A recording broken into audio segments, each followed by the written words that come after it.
है। गंगा यमुना सरस्वती से सिंचित जोगत देश है।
विनम्र किसान का बेटा था वो दृढ़ता का भंडार।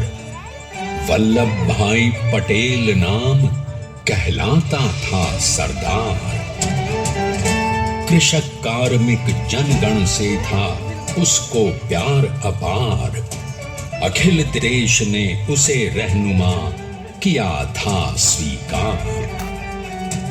गांधी बापू का शिष्य सरदार, किंतु एक भारत करने को धर लेता हथियार। लौह पुरुष संबोधन था वो लोहे की दीवार।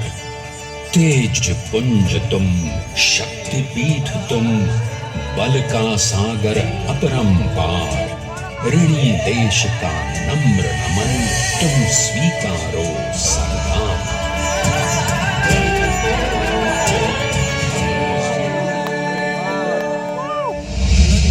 1857 में अंग्रेजों को ललकारने वाले पहले स्वतंत्रता संग्राम के एक सक्रिय सिपाही थे झवेरभाई पटेल।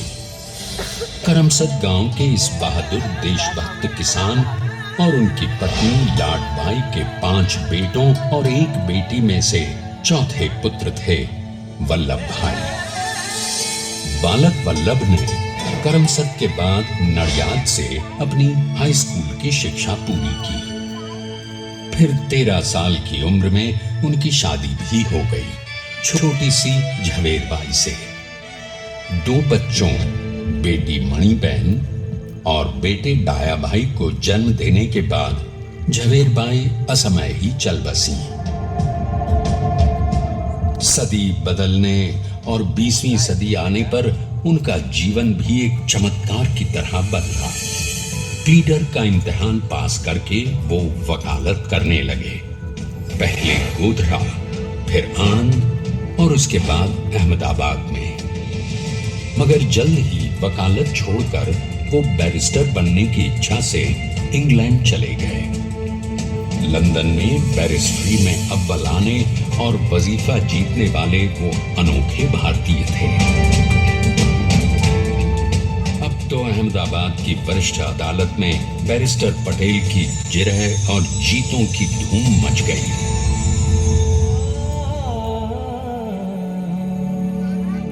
तभी एक युग पुरुष ने वल्लभ भाई के जीवन की धारा ही बदल दी।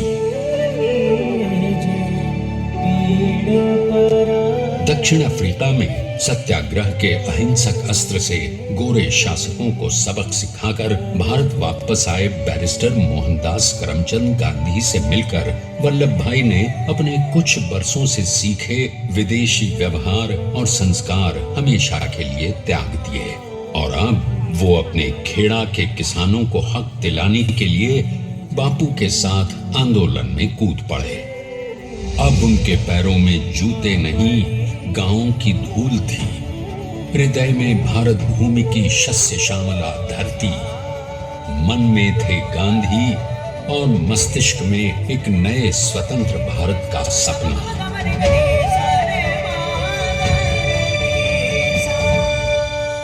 तभी बारडोली के मजबूर मजलूम किसानों की यातना का समाचार उनके पास पहुंचा।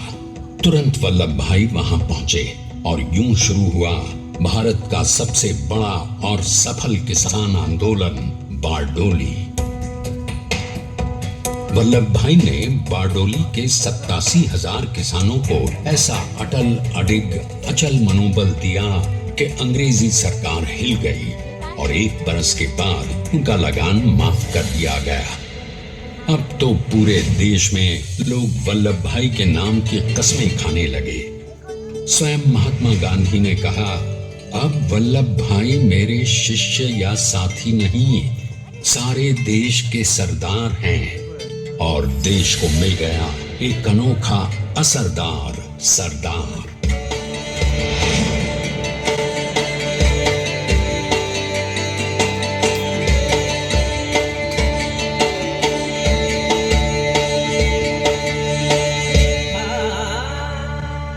सरदार पटेल के नाम और देशभक्ति से अंग्रेज डर कर कांपने लगे। 1930 के नमक सत्याग्रह और दांडी कूच में वो बापू से भी पहले गिरफ्तार किए गए। तो सन 1932 में फिर उन्हें बापू के साथ ही जेल में 2 सालों के लिए डाल दिया गया। मगर आजादी के दीवानों को, स्वतंत्रता के परवानों को कौन गिरफ्तार कर पाया है।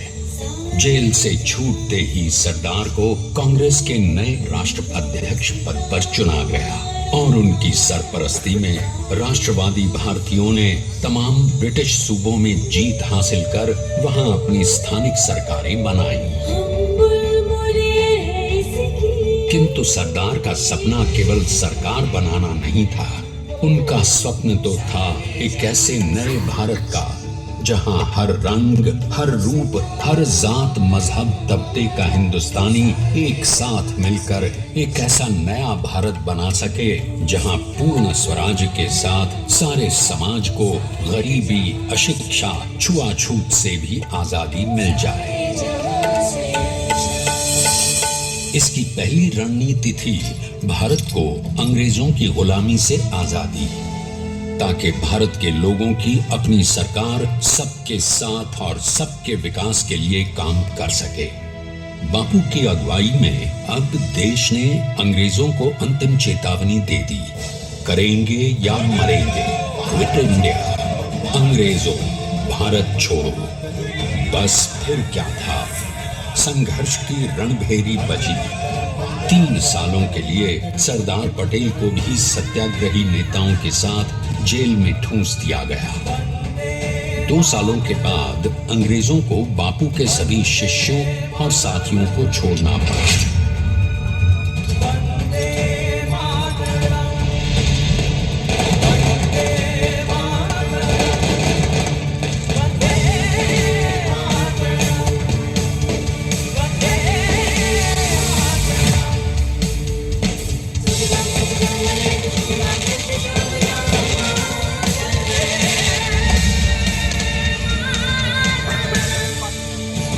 स्वतंत्रता के स्वप्न के सच होने के साथ अब सरदार पर कई एक नई जिम्मेदारियां थीं। आने वाली आजादी की तैयारी और एक नए भारत के लिए नए लोकतांत्रिक संविधान की संरचना। जैसा उनके साथी ने खुद कहा था, सरदार ने ही 6वीं हथौड़ी लेकर एक नए भारत को उकेरा है।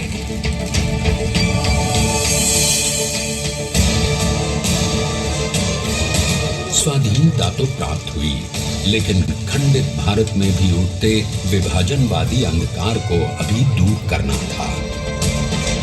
जब देश के खंड खंड होने का भय उत्पन्न होने लगा, तो सरदार ने निर्भय होकर खुद अपनी केंद्र सरकार और साथियों को भी चुनौती दे डाली और जम्मू कश्मीर को बचाने के लिए सारे देश का आकाश वायुयानों से भर गया।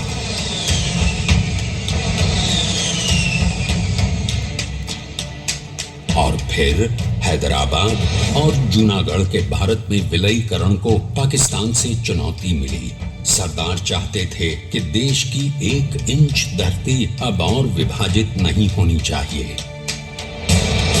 नए भारत को एक करने के लिए समझा बुझाकर मना कर 565 रियासतों को सरदार ने अपनी सूझबूझ सदाशयिता संबल से एक नए स्वतंत्र भारत का अभिन्न अंग बना लिया। हमारे इतिहास में अखंड भारत के पुरुषार्थ का ये एक महानतम अध्याय है। जैसा उन्होंने स्वयं कहा था, हमें नए धागों को पुराने ताने बाने में ऐसे पिरोना है कि एक दूसरे में गुंथ जाएं और बेहतरीन बनावट वाला एक नया भारत उभर कर सामने आ सके।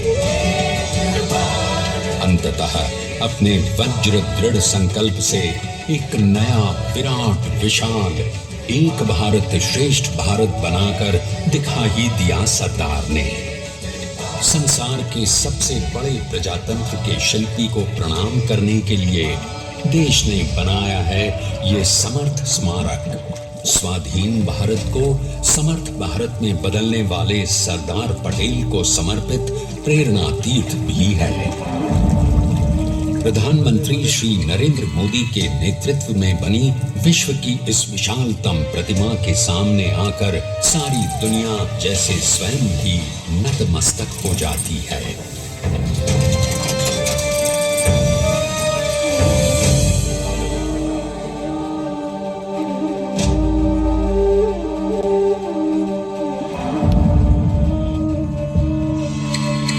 देश को बना गया वो अमिट अटल, हरा सका उसे न कोई शत्रु दल। चट्टान के समान सा पुरुष प्रबल, पटेल को स्वदेश का सम्मान है, पटेल को स्वदेश का सम्मान है, पटेल को स्वदेश का सम्मान है, पटेल को स्वदेश का सम्मान है।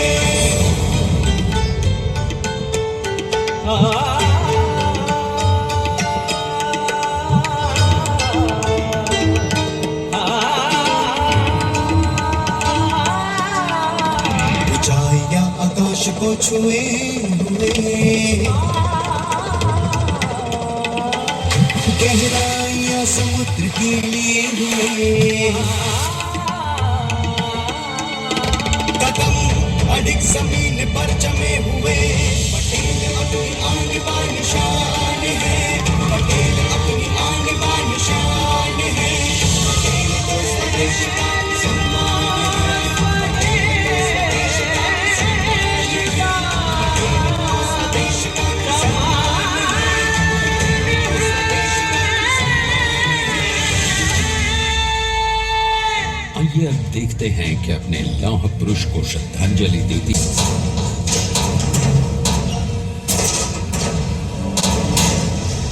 सोचिए कि 182 मीटर ऊंचे इस भव्याति भव्य स्मारक के निर्माण में कितना सामान और मेहनत लगी होगी। 70,000 metric ton cement, 18,500 metric ton reinforcement steel, 6,000 metric ton structural steel और 1,700 मीट्रिक टन ब्रॉन्ज।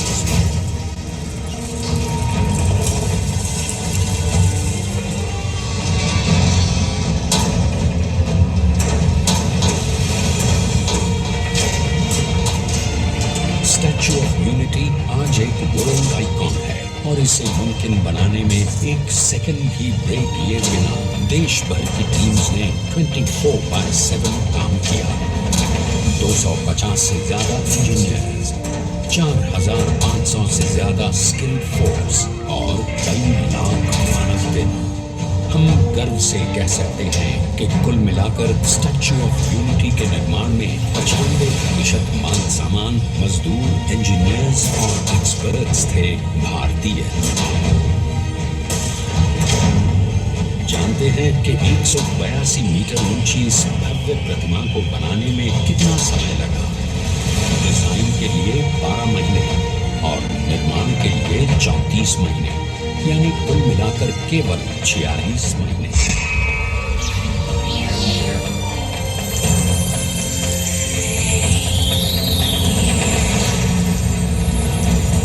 और इसी तरह बनी देश के शिल्पकार की एक अनोखी, अद्वितीय, विशाल प्रतिमा, जो सिर्फ आज ही नहीं बल्कि आने वाले न जाने कितने सालों तक यूं ही चमचमाती रहेगी।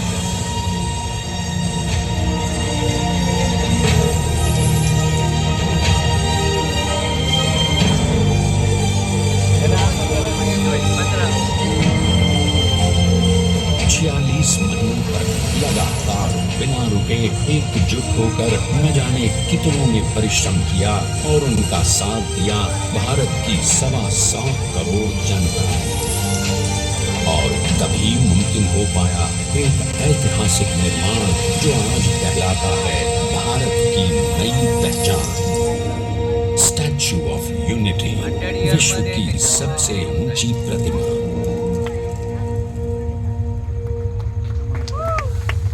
सरदार ने अपनी गंभीरता, शालीनता और दूरदर्शिता से भारत को संगठित करने के असंभव कार्य को संभव कर दिखाया। आइए आज हम सब उन्हीं की महिमा में विश्व के सामने एक उदाहरण रखें, क्योंकि ये ही भारत को श्रेष्ठता के मार्ग पर ले जाएगा। हमारा कर्तव्य ये है कि हमें निश्चय कर लेना चाहिए कि हमें हिंदुस्तान में जितने लोग हैं सबको मिल के भाई भाई की तरह के रहना है। स्टैच्यू ऑफ यूनिटी एकता की प्रतिमा और श्रेष्ठता का प्रतिबिंब है। एक पहल है इस अखंड भारत को श्रेष्ठ भारत बनाने के सपने को पूरा करने के लिए। एक पुकार है हम सबको एकजुट होने के लिए। एक आंदोलन है भारत को